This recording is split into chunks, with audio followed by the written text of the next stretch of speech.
Hello everybody, I'm Blaze Rebecca, and welcome back to Strawberry Vinegar.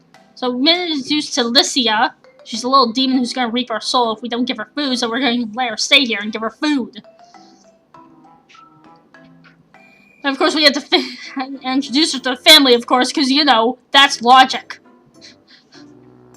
Of course, they seem to get that she's from some different country. It's like, you know what, you people can just believe whatever the hell you like, I don't care. If she really was perfect, she wouldn't have threatened to steal my soul. Very true. I think I'm fighting a losing battle here. For whatever reason, my parents seem fully dedicated to being as dense as possible. I would have expected this kind of behavior from Dad, but Mom? Maybe she's just deciding because she likes cute girls. She's really into idol groups, especially those associated with Welcome Project. She says it's because she wants to keep track of all her opponents in the showbiz industry, but I have my doubts. It would have been nice if you told us your friend from Norway was coming to stay with us, though. We must seem so lovingly treating her like this. We haven't even prepared a futon for her. Oh, that's because I didn't know she was coming here either. Well, no matter. What's done is done. We'd love it if you could stay with us, Licia. It would be our pleasure. Oh, I'm so happy. Thank you very much. And just like that, Licia the Eviless, a demon who wants to reap my soul, is invited to live in my house.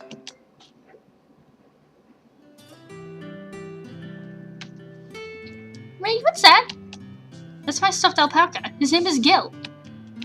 I know stuffed animals are a little childish, but I can't get rid of them. They were some of my best and only friends a few years ago, and doing it would be far too sad. You're like only 9. How much of a grown-up do you have to be? Oh, I see. And who's this? This is my other stuffed alpaca. His name is Koto. I see. Koto and Gil, huh? Gil looks kind of grumpy, don't you think? No, Gil's the one who's smiling. Koto's the grumpy one, and you'd be grumpy too if you killed your own father. He killed his father? That's right. It's a long story. It's probably something he made up, but oh, okay. I spent a long time playing with those alpacas, so they have a long, sprawling backstories that couldn't be explained without a full-length visual narrative. 2 animated spin-offs, several movies, and a slew of manga and light novels. Story of my life with my OCs! Although I wouldn't go that far. Probably with the manga and light novels, maybe. And what's that, Ray? A clock? How can you ask that? That's right, it's dead though. I need to buy some new batteries. And I don't plan on doing that anytime soon. The clock was a present from Dad, but it ticks way too loudly. It's impossible to get sleep with that thing turned on. What about all these books here? The ones on the top shelf are my English textbooks. The bottom ones are novels. Licia picks up one of my books without asking and begins to flip through it. I think about scolding her, but I'm barely able to open my mouth when... Wow, how do you read all this? The writing is so tiny and there aren't even any pictures. Please, I'm 9 years old. I don't need pictures to keep my mind engaged. But it looks so dull. I'm getting tired just skimming through it. Then put it back. I didn't say you could rifle through my things, did I? Suppose not. Oh, hold on. Licia giggles and slips my book back into the shelf. Irritatingly, she doesn't put it back in the correct place. God damn it, Licia! I'm gonna need to sort that out at some point. Maybe when she goes to have her bath. Having Licia in my room, prodding and poking at every single little thing, is an odd experience. I've never had friends stay over before, mostly because I've never had any friends, and I'm not used to it. I don't like it when Mom and Dad come into my room, let alone a complete stranger. Oh, whoops, back. As long as Licia just search under my bed, it should be fine. I can cope with that, at least this many unwanted intrusions. You know, I only read manga. I like manga a lot. You do, don't you? Yes, I like romance stories, especially ones with lots of roses and sparkles. I didn't realize manga was so popular in hell. Especially not girly romance manga. I don't even read those kind of stories. Aw. I knew manga has been getting more and more popular lately, but I didn't realize the market was that lucrative. Well, I don't know if it's popular in hell in general, but Mom also likes those kind of stories. We have a huge bookcase at home filled with volumes of Silky Mommy and Violet of Versailles. Your mother likes that kind of thing? Woo!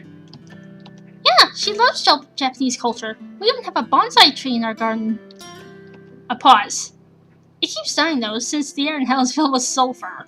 Well, okay, that would be a bit of a problem. Does your mother also wear kimonos around the house and put chopsticks in her hair? She isn't really a kimono kind of person. At least that's something.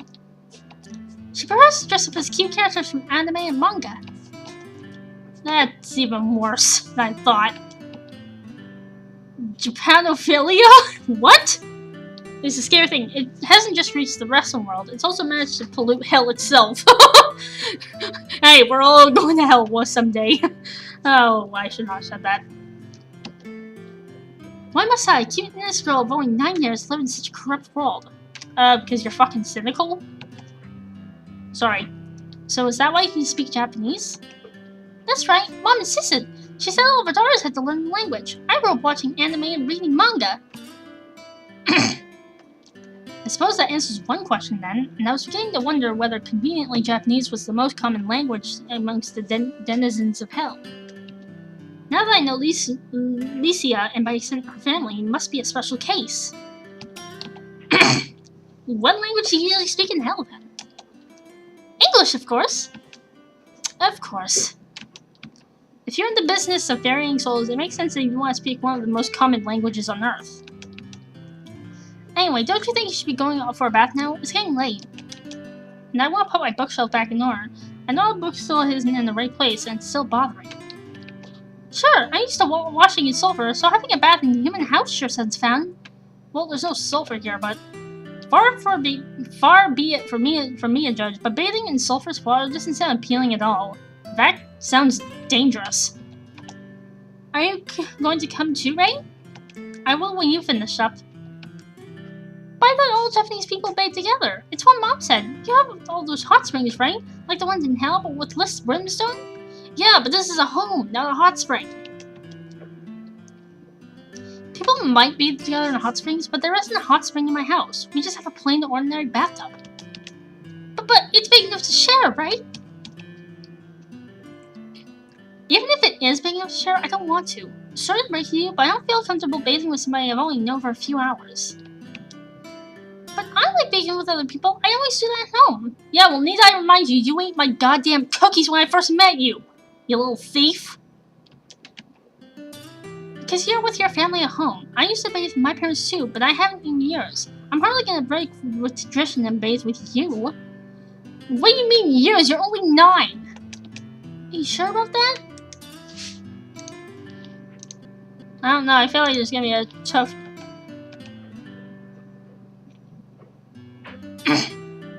I'm very sure. I'm sure. I don't even need to think about it. I am not going to bathe with you. Why is Licia being so insistent anyway? I hardly know the girl.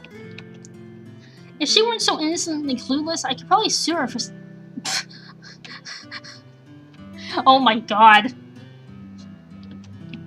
But I'm not used to bathing by myself. I always do it with my sisters. I've been lonely in bathtub by my own. Oh god, is there gonna be some, like, R-rated scene here? Tough. You have to make do the best as you can.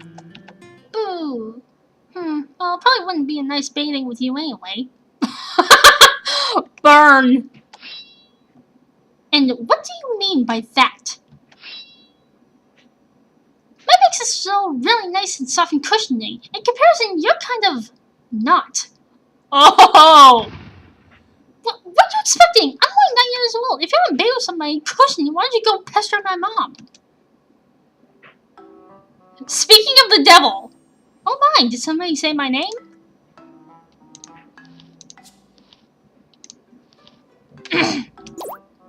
Mom? What are you doing here? Just passing through. But it's like you just appeared out of nowhere. Does my mother know magic? If that weren't so ridiculous, I'd almost be tempted to believe it. Isn't it about time for you to have your bath, Ray? Licia? That's right, I want to have a bath, but Ray is being mean. She won't bathe with me, even though I asked nicely, and I don't like being in the bath on my own. Oh my, that is truly terrible. How can you be so cold, Ray? Well, I don't want to do it. I'm not being cold, I'm just being practical. Fortunately, I have no qualms about sharing my bath, especially not with a cute girl like you, Licia. This is a weird conversation. Really? Of course, bathing digger is the best way to bond. I'm not so sure about that. Yay, thank you, Miss Yukini. Yukini. It's not a problem at all, sweetheart. I don't like the sound of that. I don't like it at all. Okay, are you going to leave me alone now? Licia lies on my bathroom floor, curled up in a futon Dad prepared for her. Mom didn't do a thing, of course. She never does any chores around the house, and asking her to do so would be like asking the world to stop turning. Completely pointless. I can't believe it. I finally got to go on a trip away from home. I'm so excited. I'm exhausted given the events today, but Licia's comment catches my attention. Does that mean you've never left home before? No, I haven't. This is the first time. Don't your parents mind? They're not worried about you, are they? They won't come to my house looking for you and damn me and my family to hell for abducting their darling daughter, will they? The very last thing I want is for... Okay! Last thing I want is for her parents to, turn up at my doorstep. Just what would the neighbors say? No, they won't. I told them I was going away for a while, so they wouldn't worry. I planned this trip lots and lots, and my sisters helped me too. Well, they'll probably worry a bit because Dad's very overprotective, and I'm the youngest in the family, but it's fine. If I get homesick, I can just open the portal to hell and go back anytime I want. Oh, a portal to hell. Huh, that's good. How nice. I don't know if you're being sarcastic or not, Ray. Really? Of course not! I don't want you opening up any portals to hell inside my house. All kinds of weird things could come crawling out. Oh, you're right. I didn't think of that. That can happen sometimes. Well, it's no big deal. I'll just have to go into the forest and open up the portal there. It doesn't matter if a few birds or trees get incinerated in the process, does it? Oh, God. Incinerated? Just why can't I be able to magic rest inside Licia's little body? But you probably don't want to find out. Do I even want? No! No, we don't want to know. Do whatever you want. Just don't do it around other people. You could hurt them. Aye, Captain. A small silence descends upon us, but I still can't relax. Everything about Lucia's existence invites questions, and I'm starting to get a headache. And how do you open this portal back to hell anyway? You don't need to murdering chickens to paint weird symbols on the ground in their blood, do you? To be honest, I'm not entirely sure. Really? What do you mean you're not sure? I've never done it before, so I don't know. But if you don't know how to make these portal things, how do you get out of hell in the first place? My biggest sister helped me. She's really smart. She really should have come with you then. Jeez, my palm collides against my forehead with a dull thud. I think I lost a few brain cells there. And I will end this part here. I'll be back with more. See ya!